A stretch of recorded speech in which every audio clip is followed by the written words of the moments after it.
Episode 5 of YELLOWJACKETS Season 3 is available to watch right now. I have seen the episode, and the fate of Coach Ben has officially been decided. Let's talk about it with full spoilers. Quickly, let's talk about the older versions of these characters in the present timeline, as Misty let the other three main characters know that Lottie had died. They were all in disbelief, couldn't believe that she was gone, and they are all trying to figure out what exactly happened. And obviously, that resulted in not only Misty, but Walter wanting to become a citizen detective and figure out what the hell happened to her and in the lead up of her death. Walter does a little bit of a smart play because of Shauna and Misty's rivalry currently happening and recruits Shauna to help him in that situation. And we are basically seeing Misty versus Walter and Shauna in this episode as they are trying to figure out what exactly happened to Lottie and getting any kind of information they can. And it comes to Walter actually cloning Lottie's phone, giving him and Shauna the upper hand. The biggest question is whether or not Lottie's death was accidental. Did she just fall down the stairs or was someone else there with her? We don't know yet. Walter cloned her phone at the end of the episode, which very well could give us answers in the next episode,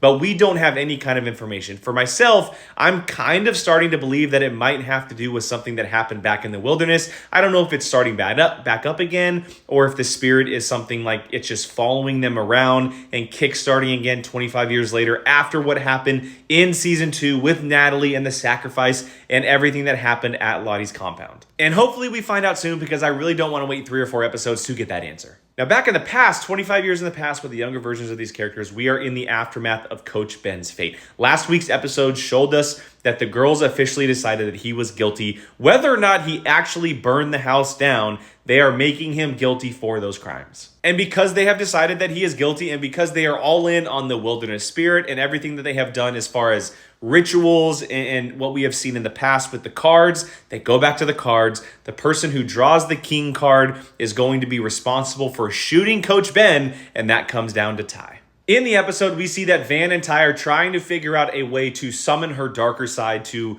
allow her to actually shoot Coach Ben, because Ty can't come to the decision that she physically can. She can't pull the trigger against Coach Ben, even though she pulled that king card. And while they are trying to figure out a way through the entire episode, can't really find a way to summon that version of her in the moment. As we are seeing it happen at the end of the episode, that darker side of her does come through. But in the end, Lottie, Akilah, and Travis all save Coach Ben because Akilah had a vision that Coach Ben is actually the bridge home. But what does this all mean? What exactly bridge is he really?